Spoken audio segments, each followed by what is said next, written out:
Like a vampire, I don't need to know you. Come with me, I'll show you. You can find me backstage, I'm a party with a Nicolas Cage. Girl, I want that body, you know you got a body like Nicolas Cage. You ain't gotta be scared, you ain't gotta be afraid, baby. It's just you and me alone tonight with Nicolas Cage. Hey everyone, welcome back to Late Night Cage Fight. This is a super exciting episode. It might be more of a mini episode, but it is celebrating our 50th episode. We have been here now for 50 episodes of Cage and non-Cage. I'm Cage Fighter Reese. I'm here with Cage Fighter Sean and Cage Fighter Steve. How you guys doing today? I'm good. I'm excited. 50 episodes is a lot. It's a lot, right? It's been a wild ride. Yeah, that's what we're going to talk about. This wild and wacky ride. Sean, how you doing? Doing good. Can't believe we made it 50 years. I can't believe it either. 50 years talking about Nicolas Cage. Before I guess he really was a divine being. We were like the three wise men. We right? We predicted his entire career. We did. From the beginning. From studying the stars. Good job, guys. Yeah, if you didn't know, we are the first occult, astrology-inspired Nicolas Cage podcast on the internet. We use star maps to talk shit about celebrities. it's true. Mostly Nic Cage. What is Nick's birthstone is the question. What is... Tell us in the comments, what is Nic Cage's birthstone? Oh man. Hey, for tonight, I want to let you guys know that in honor of this being our 50th episode, I want us to be completely unhinged, not unhinged, no. I want it to be as casual as possible, right? I want us to feel free to talk about whatever we want to talk about on top of Nicolas Cage. Nicolas Cage is, just imagine he is laying on a table, maybe in some tidy whities, and there are plates of food, right, all across his body. Some of the food was cooked by Nic Cage. Some of the food was cooked by the indentured servants of the manor. Do you see where I'm going with this? Okay. Why does the food need to be on plates though? That's a great point, Sean. I think our listeners are wondering the same thing. So imagine Nic Cage is laying on a table. Okay. Steve walks into the room. What happens? Nic Cage is on the table, and I walk into the room. That's the entire setup. That's it. That's We're it. going with all of the food is gone. And all of the indentured servants are gone. We've just gotten rid of all of them. It's just me and Nic Cage in a room, and he's just laying on a table. And I love that for you. I really do. Yeah, I mean, that's Cage easy. Fighter Steve. I challenge him to a card duel. Yu-Gi-Oh? Any card of his Anything. choice. Yeah. I bet if you asked Nic Cage if he plays Yu-Gi-Oh, he would say, "No, I don't have time for that, but I did watch the show." And then he would have something specific to say about Yu-Gi-Oh. Yeah. Joey Wheeler is a really great character that I would not mind playing one day. Oh man, that's right. I don't even remember their names except for Yugi. Joey Wheeler, Tristan, was it Yeah. Leah? Seto Kaiba? Seto Kaiba? Mokuba? Well, Pegasus. for our 50th episode, we all agreed to watch the Valley Girl special feature. Blue Eyes White Dragon, which is ironically a blue dragon. Steve with white Steve is eyes. still talking about Yu-Gi-Oh. Great. Sorry. Yeah. Whatever you were saying. Go ahead. We watched the, is it 20 years later? Valley Girl special feature? 20 tubular years later. 28 what? 20 totally tubular years later. 20 totally tubular years later? Yeah. Yeah. It's a 20-minute doc. It's already the documentary. Why do I say documentary? The featurette is already 20 years old by this point, right? Where's the 40? I don't think it's quite. 40 fantastic years later. Yeah, where is it? Certainly, I guess I guess it might be. Yeah, imagine that. So, let me see here. Imagine that this movie comes out in 1983, becomes something of a cult hit, or maybe it was a mainstream hit. I really don't know how to interpret that. A lot of people from the 80s, though, have seen it and are fond of it.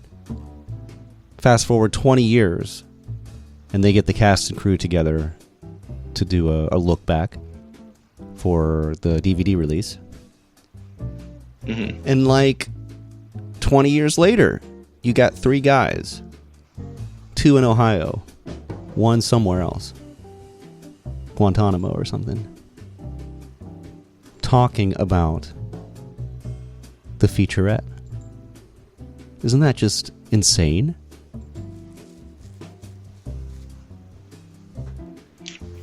The movie did make $17.3 million on a $3 million budget, so Oh, I could say that's a hit. yeah. When from the sounds of it, like a lot of the like management of it was a pretty tight knit group. Tight so Nick? it's kind of cool.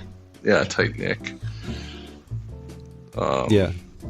So I think it's good to like go back and look at things you've done and be like, damn, that was the highlight of my career. Yeah. While showing off your sick new jacket. Nic Cage was wearing a pretty badass, I don't know, snakeskin or something jacket.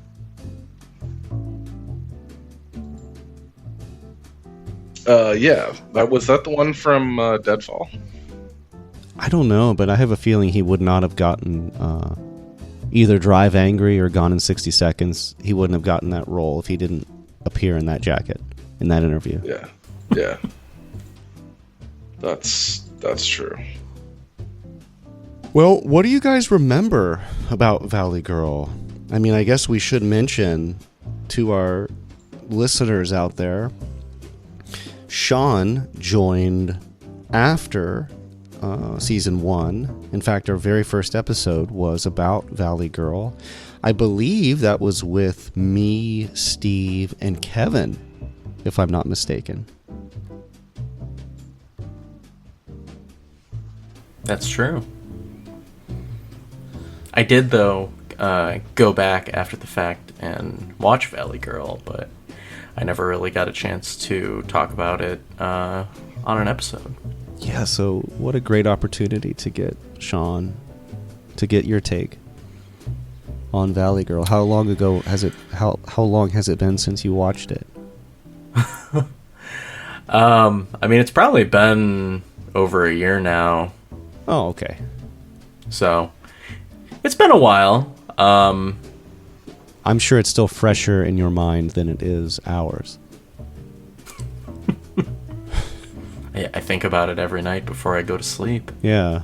What did you think about Nic Cage's debut? What did you think about his first appearance in the film when he comes up out of the ocean? And they play that booming score, the ba ba ba. Yeah, iconic. Mm-hmm. Yeah, right before he just levels the valley. No, I thought it was a really good first performance. I mean, you could definitely tell that he stood out as an actor. He, had that star power.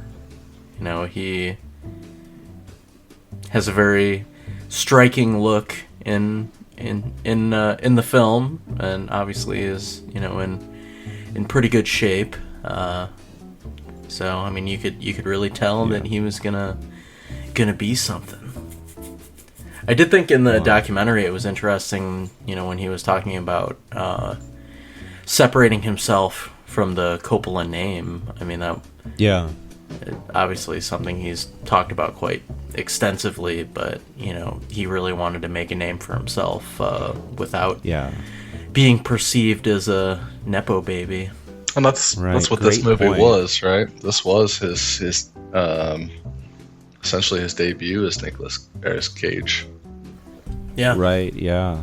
Yeah. Previously, he had done Fast Times at Ridgemont High, but he was credited with the Coppola name in that one. So no. There was another movie too. Which one? Because there was Valley Girl, and there was his second released movie was actually recorded prior. That's right.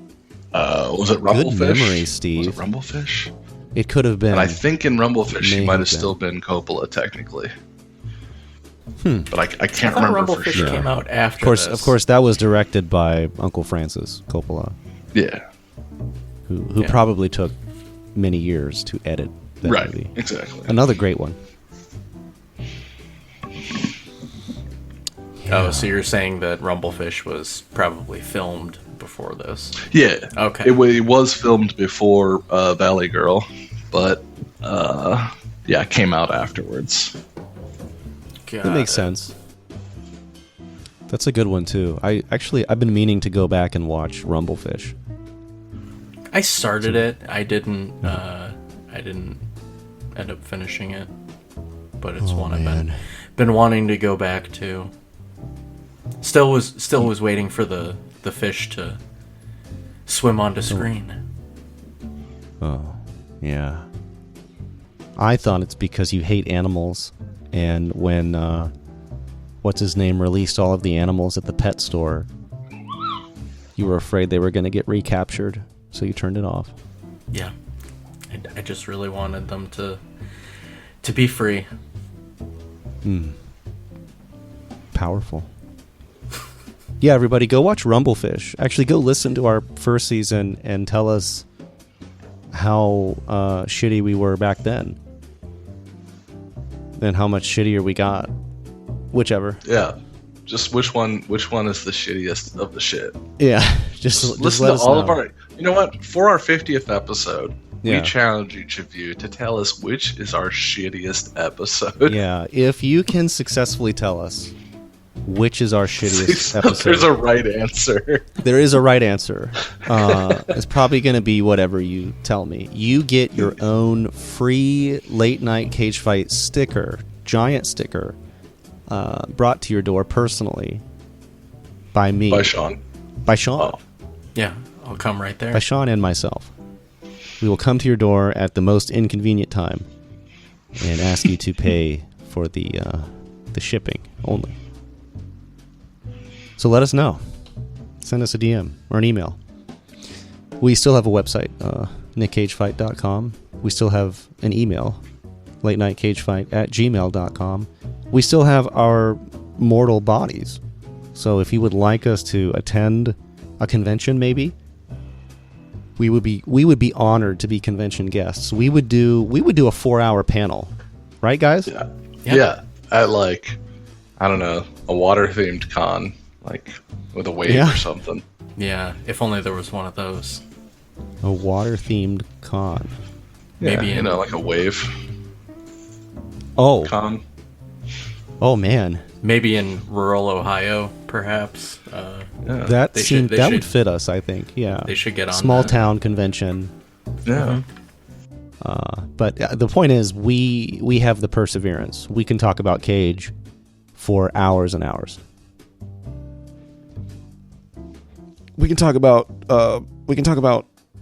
A24 movies for hours and hours and let you guys correct us live and mock us.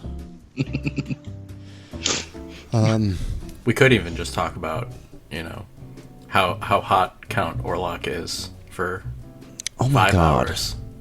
Oh my God. So maybe we should just talk about like what we've been engaging with lately before, diving a little bit more into the 20 Totally Tubular Bitchin' Years Later. The Valley Girl featurette. Dude, I saw The Substance and I saw Nosferatu, and I really enjoyed both. The end. I've heard good things about The Substance. It's good. It's yeah, it's a lot of fun. And just I don't want to say anything about it because I don't want to spoil the vibe for you. I don't want to give you any indication Best of what to go may in or may blind. not happen. What? Best to go in blind for that one. Yeah, I'd say it's best to go in blind. It really is. Just well written, well shot. I applaud Demi Moore for being so vulnerable in this role and accepting this job because she was amazing. And I think Steve, I think you should watch it. I honestly think you should watch The Substance. I think that would be more of your vibe than Nosferatu, which was also great. But The Substance is a little bit more. It has a faster pace. Mm-hmm. So The Substance is about. Let me see if I can do a quick synopsis here. The Substance is about a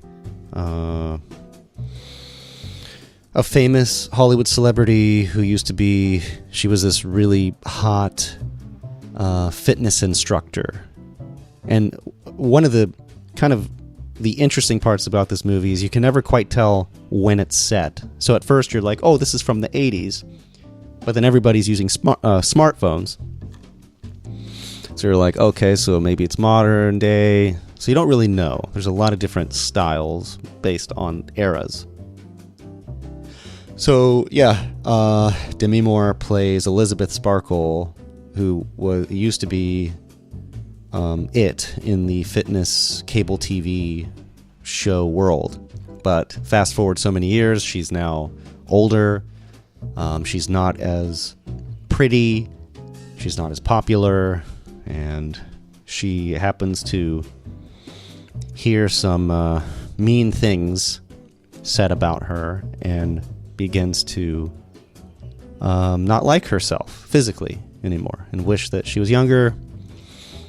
Comes across this stuff called The Substance, which promises that she will be younger. Basically, it promises a new version of herself. Mm-hmm. So she takes it. And there's a lot of metaphors and visual symbolism from all of this, but as you can imagine, things go wrong.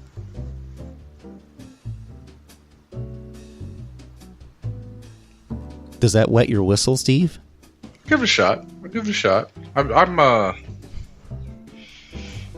don't know. I think honestly, after all the holidays and everything, I'm just kind of a little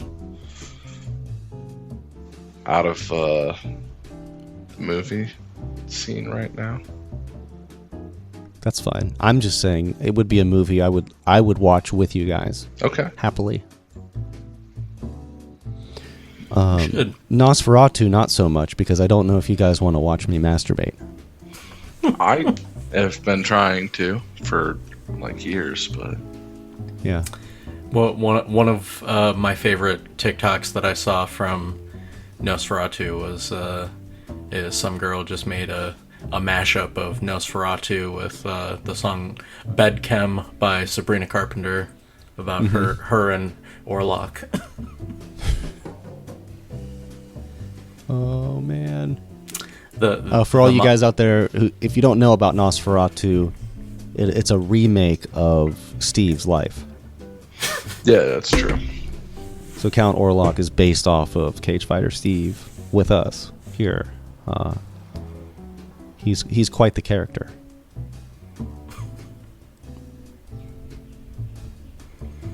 All right, guys, enough about me. I want to hear from you. What have you been into lately?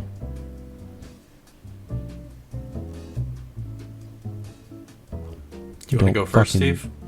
Don't fucking you go ahead. Talk too fast. So I also saw Nosferatu recently. Not sure I was prepared.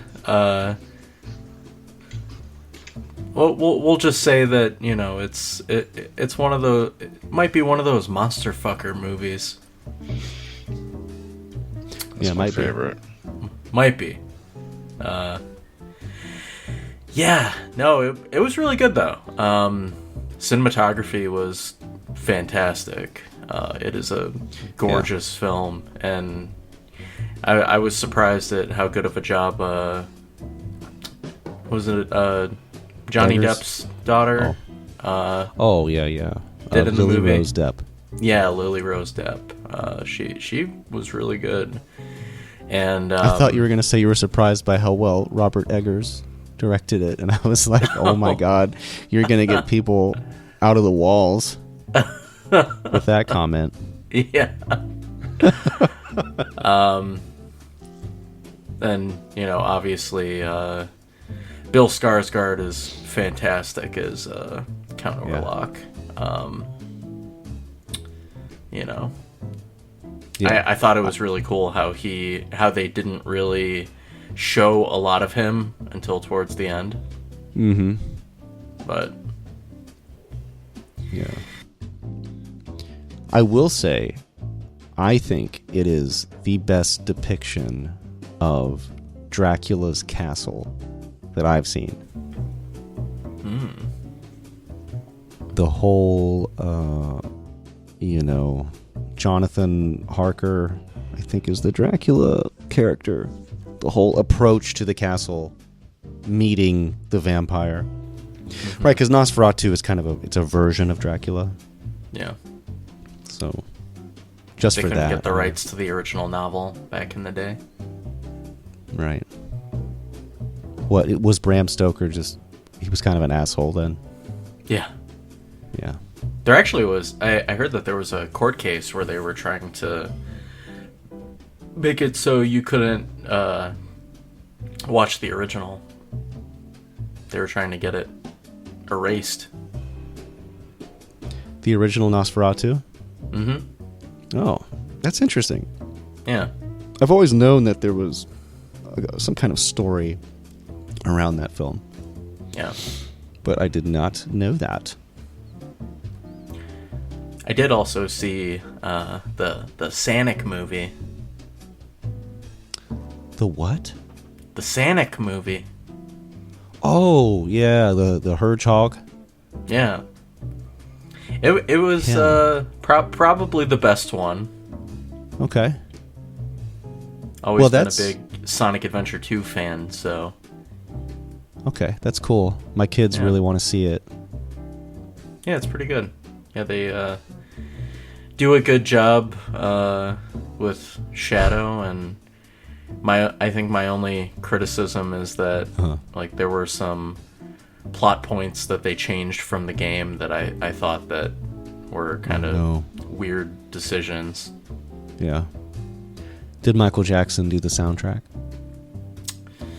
No, but they do have the song "Live and Learn" from the game, which apparently they did not ask the original creator of the song, and there is currently a lawsuit going on. Oh boy. Yeah. Besides, you'd know that if Michael Jackson had done the soundtrack, because then it would have been called Sonic 3. What do you mean? Never mind. Sorry. Are you a Michael Jackson fan? No. Wait. No. Isn't he... I don't know. Didn't something happen to him like a few years ago? Yeah, he started a charity. Okay. For broken refrigerators? Yeah. Wow.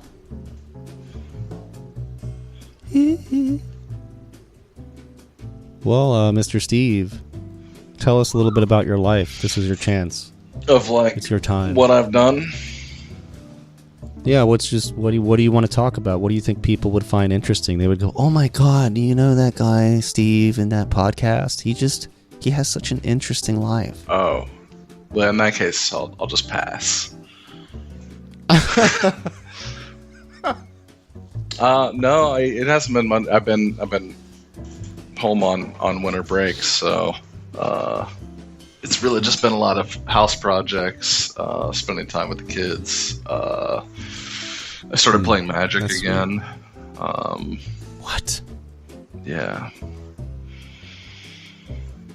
Like real magic, yeah. So I've been like putting hexes on people and shit like that. Not The Gathering. No, God, no. That's for nerds. Okay. Gotcha. No, I've been practicing real magic. So we're working on fireball spells right now. Right.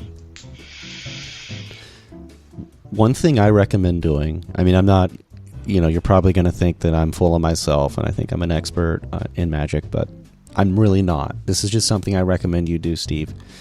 You should draw a sigil on your floor with candles, get completely naked, and then just chant. Sit in the middle of the sigil and chant, any demon out there, I need you, please come inside of me.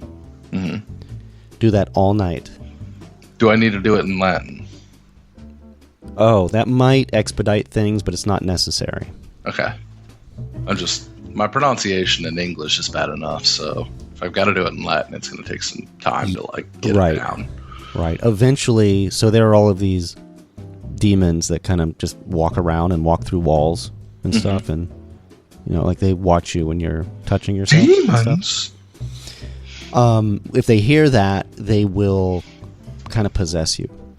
Okay. And then they'll try to get your wife to come to their castle so that they can haunt you in order to get to your wife. Okay. It's a weird kind of situational thing that demons do, but it's just something I recommend. It's been really great for me. Okay. Yeah. Is the castle one of the ones owned by Nick, or? I wonder how many he owns now. I was talking about this with some other friends the other day of just how many castles does Nic Cage own, or has he owned in his lifetime? And I think the current, the max number at a time was 5. And I think the current count is 2. Okay. Down to 2. Yeah. Man. Yeah, it's been a rough year. I wonder if they role play in the castle. Or if it's just a house. Are you asking if Nick does role play? I am. But specifically medieval. Question? I know. I mean, okay, so let's be fair. If he does medieval role play, it's not going to be serious medieval role play. It's going to be Monty Python medieval role play. Yeah. That's probably true as well. He 100% does Monty Python style medieval role play. There's no doubt in my mind. Monty Python style role play. Medieval. I think is going to be. I liked Medi. Okay, it rolled off your tongue so well. I think that's going to be the phrase of 2025. Yeah. That's it. Yeah. What do you think, Sean? Yeah. Good. I agree. All right, let's talk about this featurette a little bit more. I mean, that's why we're here. Is it though? I'm mostly Is it? here just to reminisce over the accomplishment we've made. But Yeah. yes, the films are what bring us together. Yeah. Do you think Martha Coolidge, the director of Valley Girl, has listened to at least our Valley Girl episode and or is a super listener? At the time of this recording or now? At the time of this recording, Well, I mean, at are the you time of are you the speaking like recording that we watched, of their recording. oh? How the hell we weren't making the podcast at the time of Well, their that was recording? that was the point. Okay. I don't think it was influenced by our podcast, if that's where you were going with it. No. Okay. No, that's actually not. But I think that's awesome. That's where your head went. I'm just asking if you think Martha Coolidge has listened to our podcast and either hates us or thought we had some good points. Or Is it more likely that she listened to our podcast or watched the remake of Valley Girl with Aaron Paul? Yeah, I bet you she probably did. I bet you she picketed watched the remake. She probably what? Picketed. Picketed. Yeah. I haven't heard that word in a long time. Yeah. Maybe that was the real reason for the Hollywood actors strike. The writer's strike. They just didn't want to do that movie. And then Yeah. it was they were pissed that they made it. I still haven't Yeah. watched it. I feel like I feel like it should be on the Cageless list. But I also feel like it's not a great contender for Cage, because then, obviously the Cageless question, should Cage have been in this? And would it have Yeah. been better? And the answer is going to be obviously yes. Because he was, and Yeah. did. And there's no way that anyone else is going to pull this movie off and do better than Cage did. Right. We already kind of know Yeah. what our review is going to be. Exactly. It got really low reviews. Oh, because that's been a defining characteristic of... And, well, the bigger thing is we all despise Logan Paul when Yeah. he's in it. yeah. I'd prefer to not support any project that he's a part of. Although I guess Chloe Bennett is in it, who I actually like. Oh, You may know her from Agents of S.H.I.E.L.D. yeah. I've got an idea. How about, Sean, you watch it, and then exactly 1 year later after you've watched it, we'll get your review.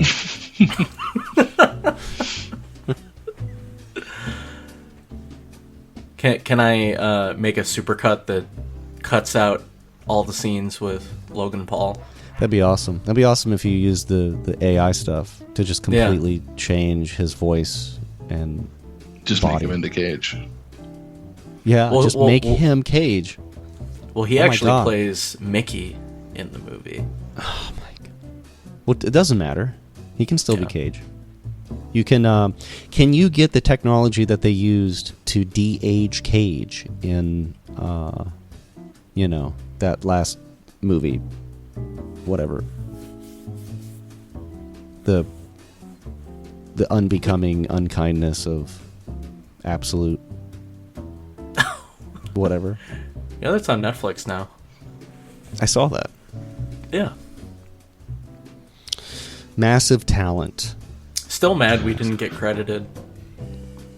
Yeah, I thought that might get brought up in this conversation.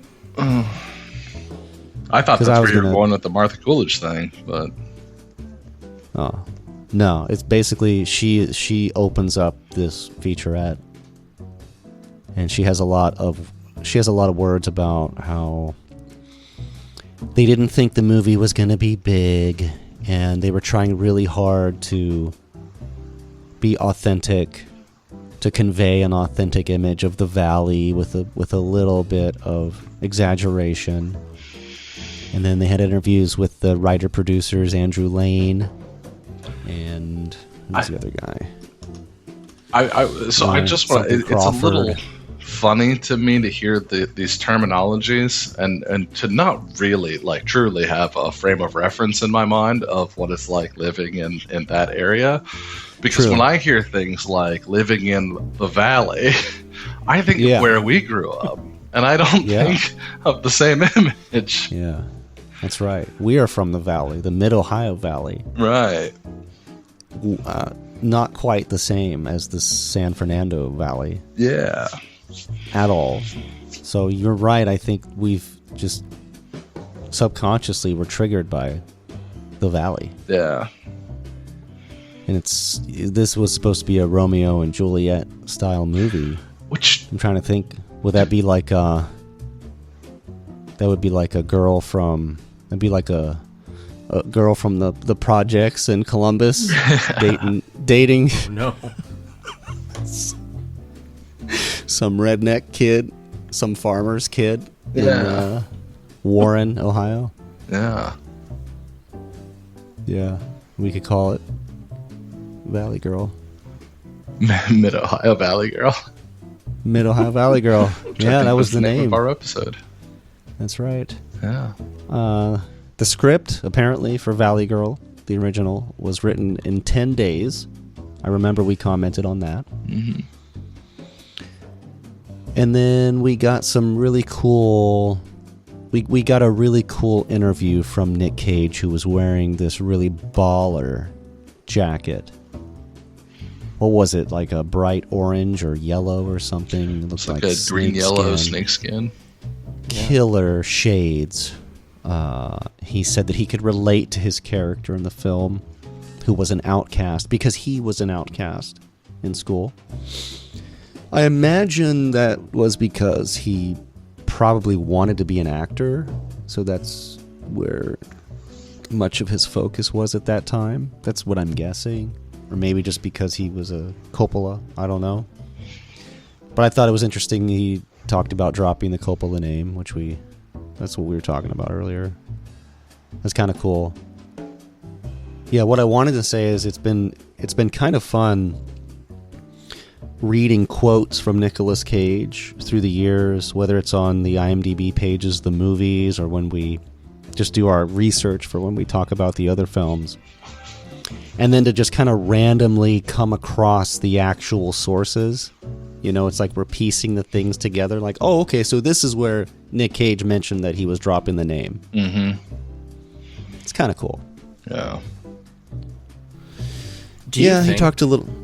Sorry, go ahead. Do you think that, in the long run, dropping the Coppola name helped or hurt his career one way or the other? I think it totally helped. Because just thinking nowadays, like, I feel like the Coppola name might not have necessarily as much notoriety as it did. I mean, I think True. Like his most recent movie, which was kind of a bomb, Megapolis, which still kind of sad that I didn't get a chance to catch that in theaters because I heard it was something. Yeah, me too.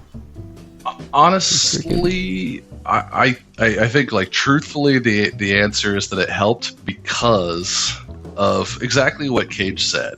The stress of the name. Cage's presentation as an actor does not match the Coppola family values.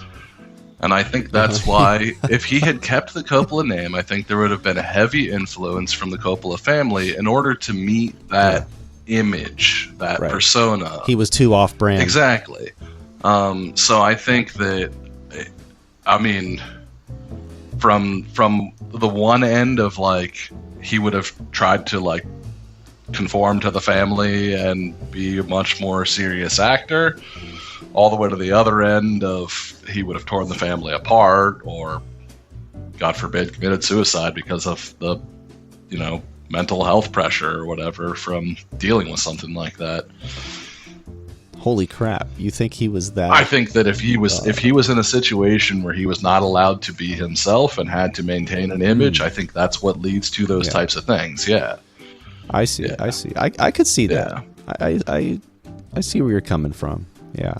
I had a similar thought when you were talking about him going off brand, because I feel like he would have been expected to do only those kinds of movies that Uncle Francis had done. Yeah. So he kind of would have been pigeonholed into doing, I don't know, the gangster movies, that kind of thing. Yeah, very much. When he wanted to be free of all of that and have the freedom to do any kind of movie that he might get a callback Right. for. I too would commit suicide if Cotton Club never came into existence. Where would cinema be? And our fantastic listeners, we originally planned to watch the newest cut of Cotton Club for this podcast episode. I do sincerely apologize that we ended up not doing that. So there's another reason you can attack us. We could still do that, and maybe next. Well, remember, Steve famously avoided watching Cotton Club way back in the day with all of us, and I want to force him to do it by any means possible. Yeah. Yeah. Would you let that happen?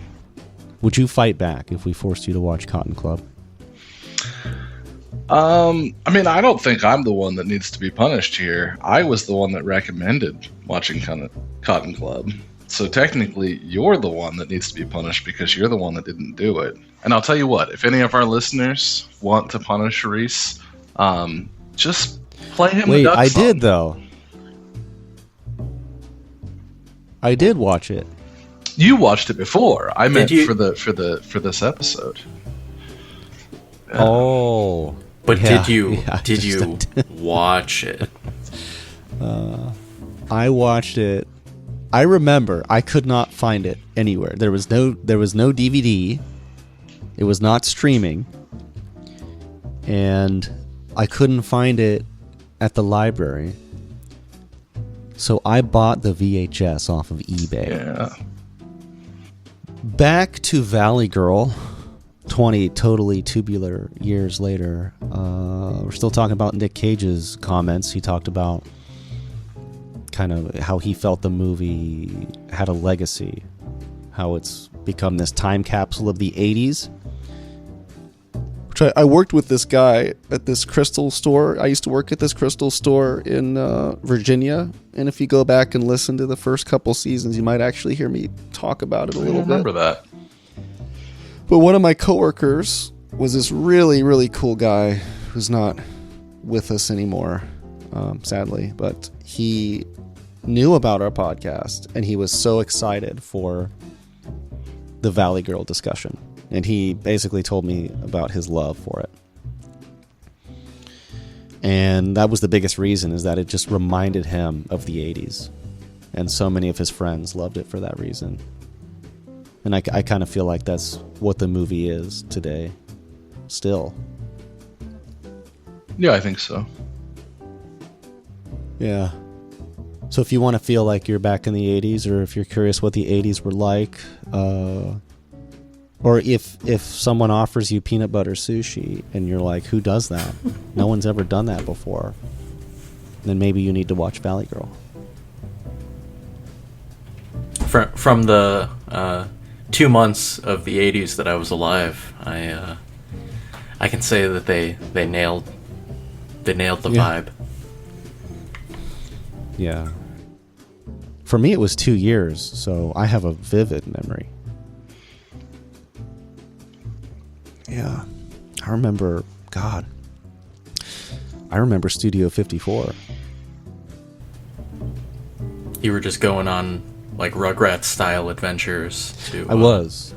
dance clubs, doing cocaine. You may not have known this. Now, I didn't live in New York City at the time, but even though I lived in a small town in Ohio, I was the inspiration for Baby's Day Out, the classic film. Yeah. Yeah. I would crawl all over town And I ended up making it to Studio 54 one time. I met a lot of the big heads there. And they liked me because I was a baby. It was really cute.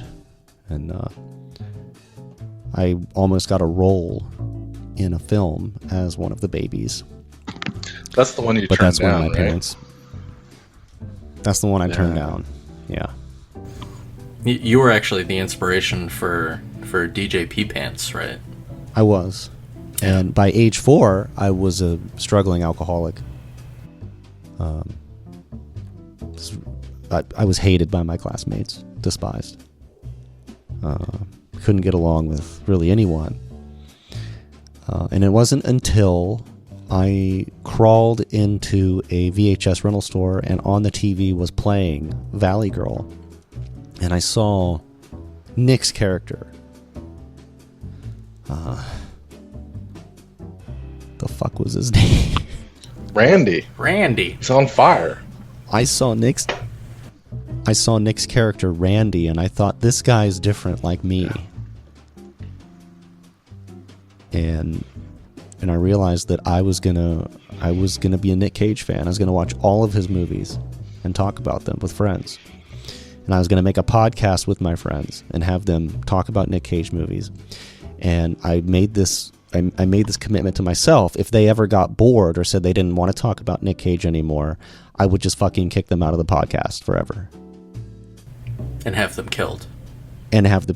Yeah, so out of life itself. Because that's how dedicated I am to this Is that what mission. happened to Kevin?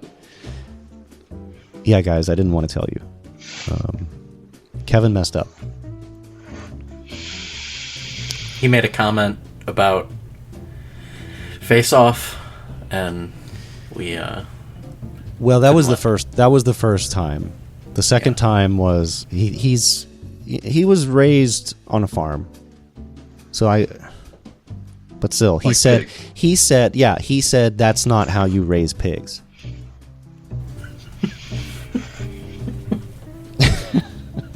Sounds about right. And I immediately, that's when I cut him from the Discord. I expelled him from the Facebook chat. I sent him a message. I said, "You got 2 weeks, man. You got 2 weeks." I guess he didn't know what that meant. That meant you have 2 weeks to apologize. So what I do is every friend who messes up on this podcast, I give them 2 weeks to make an apology episode. A lot of famous people that you know out there who have messed up, in content creators and YouTube review people, they make an apology video and people forgive them. And you don't have to actually apologize is the thing. You don't have to say I'm sorry or mention the thing that you did wrong. You just make an apology video. That's it. And look really sad. Literally, that's all I asked Kevin to do. And just play the ukulele a little bit. But yeah, something like that. Make sure to blame it on somebody else, though, too. Right. And I sent him the whole legalese, explaining what he needs to do and all that. And he just texted me back basically a photo of his balls from, like, the toilet. Was it like a close-up or like a faraway shot? It was like it's like you were his shit falling into the toilet looking up. Oh man. Yeah. He couldn't even take a more tasteful angle. Yeah. Well, I mean, that's like POV. You are shit. Yeah. That's right, and that's what he told me. Yeah. He said that's what it is. That's really what it is. And yeah. So sorry, Kevin. I loved you while you were here, but I don't know what what new building in Marietta has his remains in them, but there's probably a few. I think we burnt that down, actually. We buried him in the concrete that was brownies. That's distasteful. I'm sorry, I shouldn't have said that. Yeah. It also doesn't make sense. Yeah. With the timeline. Kevin went to a special place. He's happier now. Yeah. He lives on the island. You know Marietta's getting an In-N-Out, right? Really? Yeah. No way. Yeah. I thought those were only West Coast. No, it's going in on Pike Street. Are you serious? Yeah. Do you remember where that, like, God, it's been so many different places, but it was like a Rax, and then it was like a Barbecue-tea or something like that. Oh, Barbecue-tees. Yeah, that's the restaurant Yeah. that's been there for years now, and I've never seen anyone eat there. Right. Yeah, so it's going in there. What? Yeah. That's wild. I know. Holy shit. Maybe that will convince my wife to let me spend some money to come home. Yeah.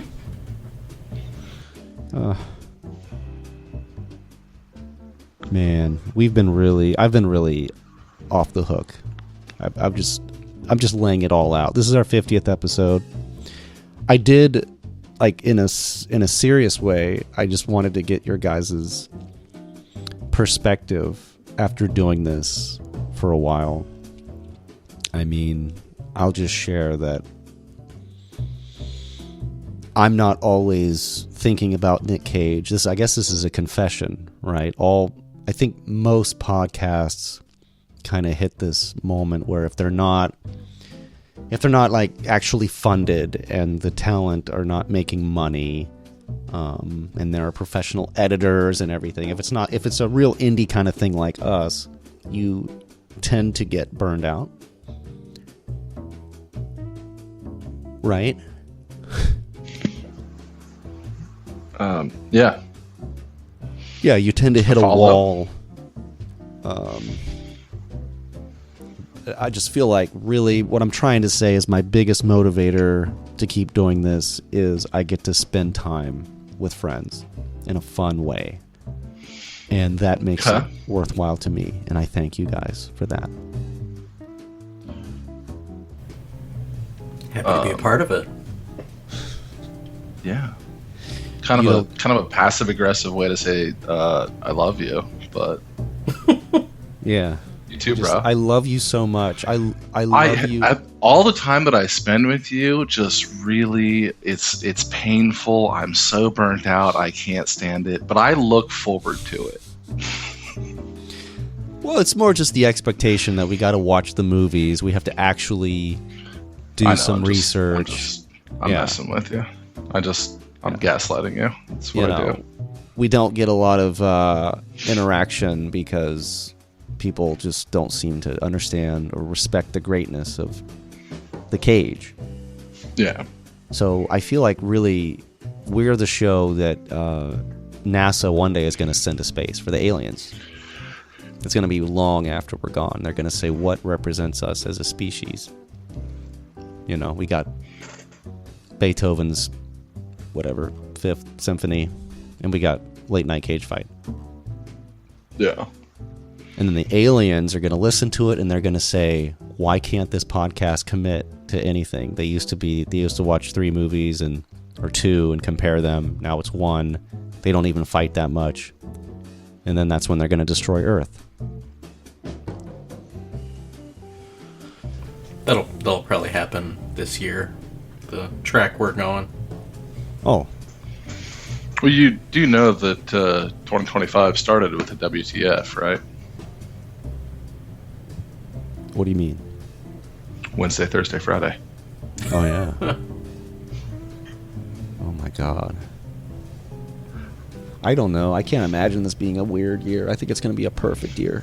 The most perfect. Perfectest. Nothing bad will happen. They'll say that they were great years, but then this will be the greatest year. Yeah. They're all saying it. They're all saying it. They're all saying it. Well, what do you guys think of the state of the podcast after 50 episodes? Is it just kind of whatever? Is it you stay for the Nick Dick? What is it? I think some of the biggest challenge is going through everything chronologically, because there are definitely like highlight areas where there's like, man, it's like a few years of like absolute bangers, and then it's like a few years of things that are just a bit more to get through. Just not the greatest pieces of cinema, for varying reasons. Right. That coupled with challenging lifestyles and the time difference between us Agreed. just makes it difficult to set aside a good 4-hour chunk of time to do these. But I also know that the point we're at right now, we're getting close to another one of those exciting chunks. True. So, like, I keep seeing those, and I'm motivated to it, and I really want to get into the 2000s and even the early 2010s because there's like a lot that I remember and enjoyed from the 2000s, but then like jumping into the 2010s, there were ones that they were coming out. I really wanted to see them, but I just didn't have time. They weren't as easily accessible, and then the time passed, and I just never got back to it. So like I know there's like probably somewhere between like 4 and 8 different movies that have come out in like 2010 to 2020 that I knew I was excited about. The moment's kind of passed, so it's no longer as relevant, but I do think it'll be fun. But the sad thing is, you had the thought, well, we're going to end up watching this for the podcast. Mm-hmm. And then it's like 5-6 years later. Right. Yeah. So like that's the point where I'm at with any of the newer stuff too, where I'm like, well, we're eventually going to catch up. So like, I don't want to watch it on my own now. I'll wait until later. Yeah. So it's kind of like grinding in Final Fantasy XI. It is. Where it's like it's going to take an insurmountable amount of time. I'll be happy when I get there, but I'm going to be miserable for the next year or more. Yeah. I think it's kind of like we're doing a Bible podcast and we're reading every book of the Bible. Yeah, that's kind of what it feels like. Yeah. And it starts out just like real crazy, like, wow, God did some crazy stuff. This is like an acid trip. And then we're just kind of describing people's families for several episodes. Yeah. And the lineage. And then it's like, well, we were an action podcast last season. Now we're a history one, and we hate history. What the hell? This Bible podcast sucks. Yeah. Yeah. Yeah. So we've since switched to the Quran. A little more action, right? Yeah. What are your thoughts, Sean? I'm really curious. I just want you to tell me how you feel about the state of the podcast in 2025. I think we're heading into some exciting episodes coming up. Some of Cage's most iconic films, and we did already cover the golden age of Cage. So maybe we're headed into the silver era. The silver era. Yeah. Yeah.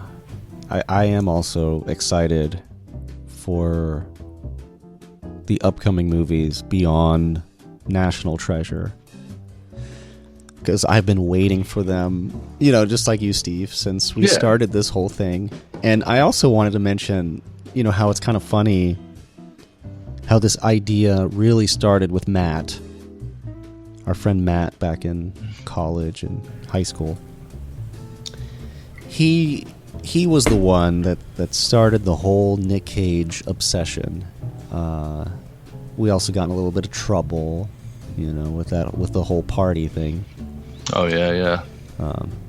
Now, we've mentioned this many times, but it was called NCAN, Nicolas Cage Appreciation Night. We would watch between 2 and 3 Nic Cage movies, drink the whole time, and most likely we wouldn't make it to the third one because we would just descend into drunken mania. Yeah. But Matt basically pitched it to us and said, guys, you've seen these Nic Cage movies, but you haven't seen these Nic Cage movies. This is going to change your whole understanding of who Nic Cage is as an actor. And I think it did. That's how we watched Vampire's Kiss for the first time. Deadfall, the really bad, campy ones. and some good ones too. I honestly, I do have to admit, I think what this podcast has done is flipped my perception of Cage as an actor, because I can see now how good he is, having seen the really good ones that kind of flew under my radar. Yeah. So it's like I do have more of an appreciation of Cage now, and not just as this kooky method actor who is willing to just be nutso in his films. He's had some real great ones, like Birdie really blew me away. I'm like, damn, this is a good movie. And Nic Cage really brought a lot of emotion to it. Yeah. Damn. Racing with the Moon is another one.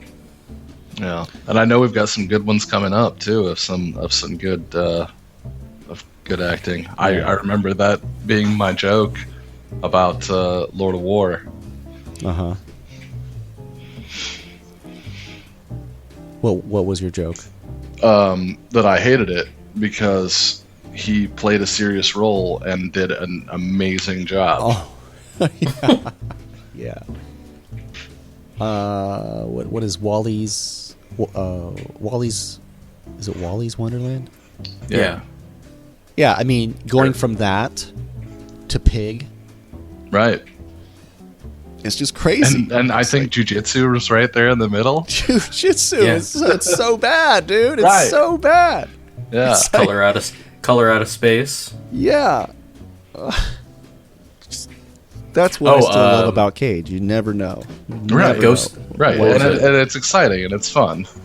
Yeah. Prisoners of the Ghostland. Prisoners of the Ghostland, yeah. But my point about Matt is he did join us for a short time, and then eventually his schedule got too busy and moved on. But we never moved on. I've just kept going, and mainly because this is the best way for me to spend time with friends while we're apart. Because if you don't know this about me, we're a military family, so we have to move every 3 or 4 years, and I've been everywhere except where my friends are, and it's just been really hard. You are the Lord of War. That is the nicest thing you've ever said to me. I hope to end up somewhere where Nic Cage retires, and then we can sit down and I can go through some of the high points of the podcast with him, and then get his, from the man himself. Yeah. Get the security story. team. Get his security team. Get his security team? You mean like Yeah. get his security code for his house? Well, no, I'm just saying, like, if you sit down and go over all the high points of the podcast with him, he'll probably just have you removed. Oh. Well, I mean, you have to ask him a little bit about himself. You can't just make it all about you. That's what I'm getting all at. right. Okay. All right. Speaking of retirement, that is something that has been teased over the past year or so. Oh, no. Cage has talked about retiring and what that would mean for Yeah. the podcast, because obviously there are a finite amount of Cage movies, and eventually we will Are get there? to the end of. Well, but Well. I think that's what we need. I think that's the struggle we're at right now. Is we have a constantly shifting finish line, and Yeah. it's becoming, challenging. in a to shifting ever think format, we'll get let's there. be honest. Yeah. Yeah. I mean, what do we do when we run out of movies? Do we start from the beginning again? Oh my god. Yeah. Maybe we'll all be in the retirement home. We'll be like, Yeah. let's do the Cage thing again. We'll We'll probably no, finish actually, it in 2 months. when we finish all of them, we'll go back and we'll do reviews of our episodes of each movie. That the sad thing is, Steve, that sounds kind of fun. Oh. But in my dreams there are 2 scenarios. Number 1, Nic Cage and his team, they listened to the podcast and they thought, you know what, these guys, they're onto something. So we need to do our own thing. And then that was the inspiration for Massive Talent. Right. That's one scenario. Mm-hmm. I really think that is plausible. Right. Number two, same thing. They listened and they thought, we got to get on top of this and we got to shut them down. We got to do something where Late Night Cage Fight can't keep going because of all this misinformation and Cage shit talking. And so that was their answer. But what I'm saying is they tried to go to war against us with Massive Talent. I mean, I felt somewhat attacked. Right. I felt like they listened to the podcast, they took certain bits we had said, and turned it into a mockery. Yeah. Without crediting us. And that's really the most bullshit part of it. It is. Mm-hmm. It is. Yeah. But that's assuming that this is the scenario. And then The dream what I'm trying to say scenario, is Nic if you Cage, will. it didn't work. We're still here. They couldn't kill us.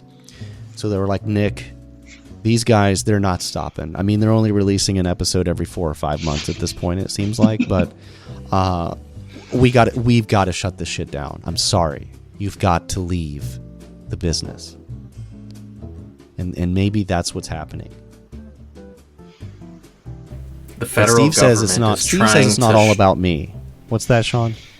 The federal government is trying to shut Nick down because they know that he's the voice of the people. They know that he knows that they know. Yeah. Mm-hmm. This would probably spark a larger conversation that I don't care to get into right now, but I'm waiting for AI to finally get there where we can have entire classic films where we have just Nic Cage as the lead. You know what I'm saying? Like I want to. We're not far off. I want to see. Well, even new films. I want to see Nosferatu with Nic Cage as Count Orlok. You know. You want that painting of just Nick and Count Orlok's naked bodies in an embrace over your mantle. I want it on my wall. Yeah. Just in case someone who worked on a movie with Nic Cage happens to come into my house and see it. And they're like, oh my god, that is Nic Cage eloping with Count Orlok. Where did you get that? I love that. And then I make a friend for life.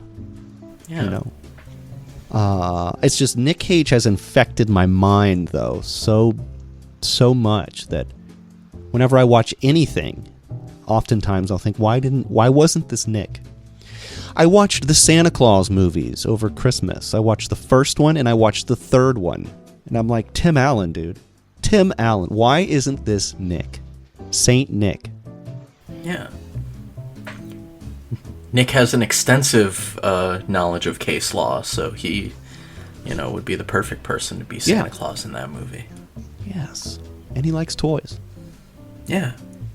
I think he likes toys. I bet he likes toys. He likes a different kind of toy. Oh my god. Even better. Well, 50 episodes, guys. This is going to be the next episode, and then you're going to hear from us with Captain Corelli's mandolin. That will be dropping shortly after this one. And I guess we're just going to keep this ball rolling, guys. I really do want to see National Treasure with you. I think that'll be so special. Mm-hmm. And maybe. Well, I think our next one is Wind Talkers. Wind Talkers. Yeah. That looks. I feel like that'll be that should be good. That should be a good movie. I don't know. You don't know? I'm expecting it to be a little grindy. I think it's another war movie. Well, it is a war movie, but when I see lists of recommended war movies, well, yeah, sometimes it's on there, but it's never really high up. Yeah. We'll see. So they must have got that wrong. What about Cotton Club? Sean, you really want to do Cotton Club? It's been nice talking with you guys today.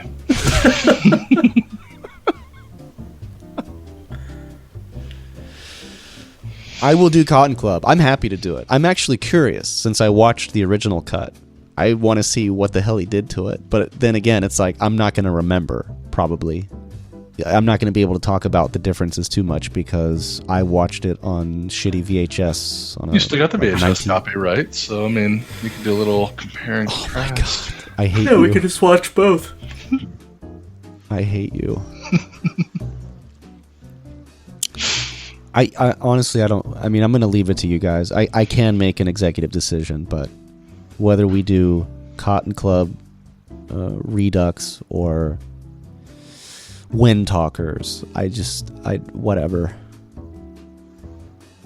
That's what this podcast is. Whatever. If it's not Valley Girl, whatever. Right. So what do you guys want to do? Do you want to do Cotton Club? Are you even able to get the new one? How confident are you that you can find it? Why don't we figure this out later? We're supposed to be very candid in this episode. I want to look behind the curtain, so to speak. I want them to see the real us. You want to stand on stage and present a Marvel style phase of What are your the next options? phase Wind of the Cage Talkers, verse? Cotton Club, newest, and what's the third? We can send Steve to the underground railroad, the place where Cage and 9mm went and bought the clown porn or whatever. Gross, that would but be also so hot. funny. But he lives pretty close to Detroit, so. So what are the options again? Wind Talkers. It's just Wind Talkers or Cotton Club, the new cut. I'm just a little nervous about Steve talking about Cotton Club.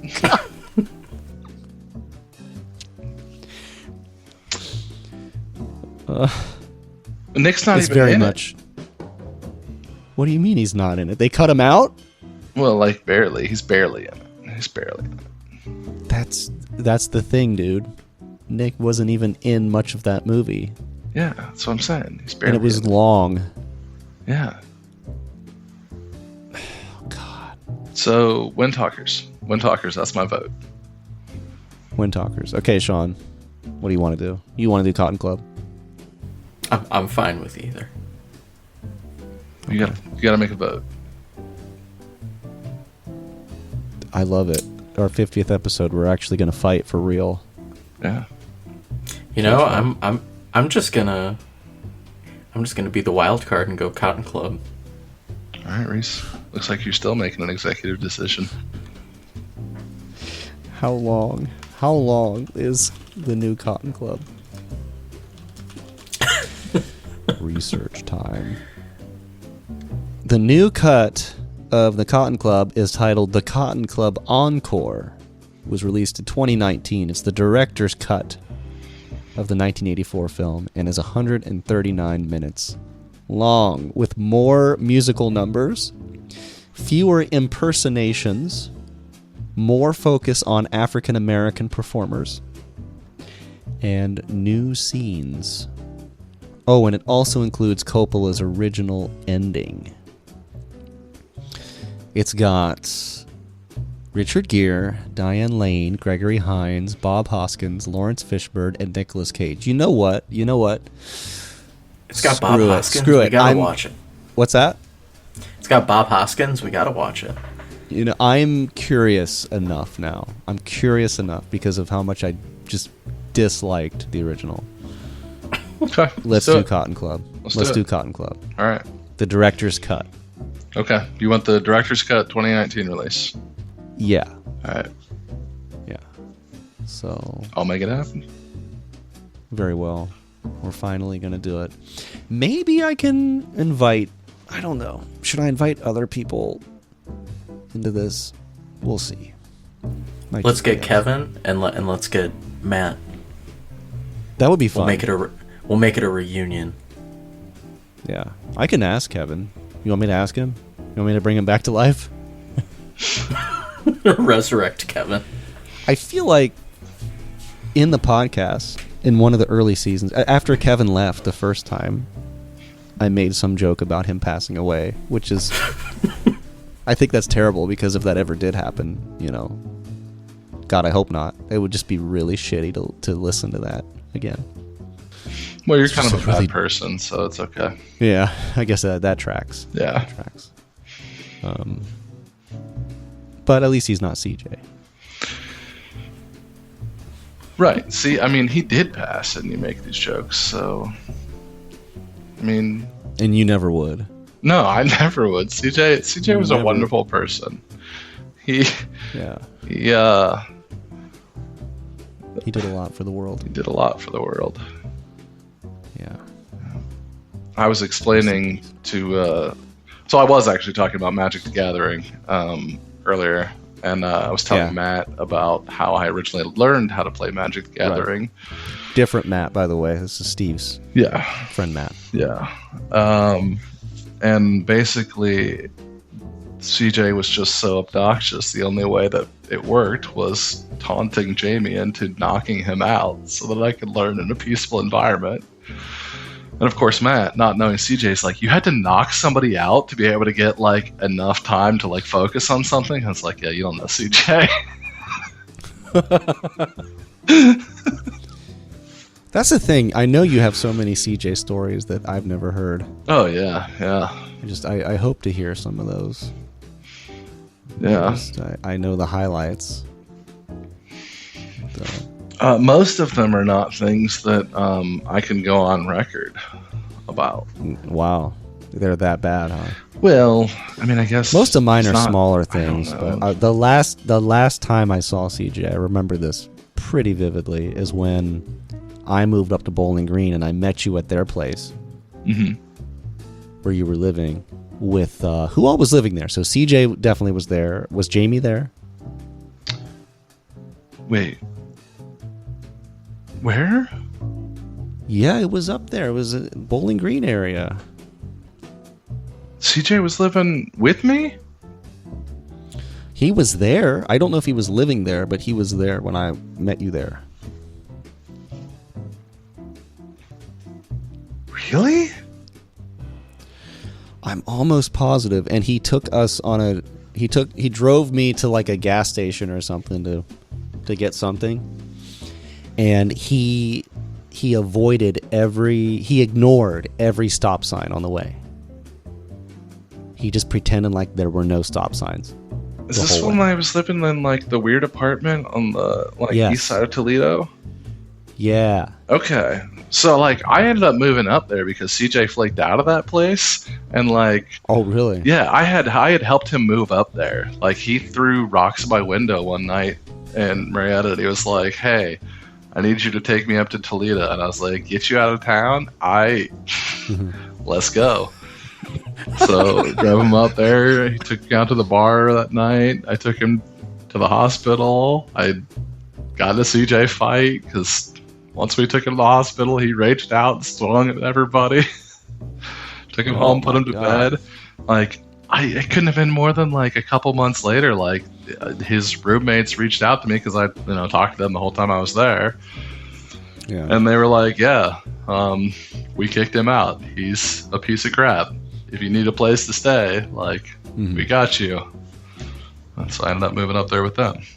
So I don't know why he would have been there, because I feel like he shouldn't have been welcome, but it might have just been like a party and he was in town or something. Or he was getting his stuff or something. Yeah, that's possible.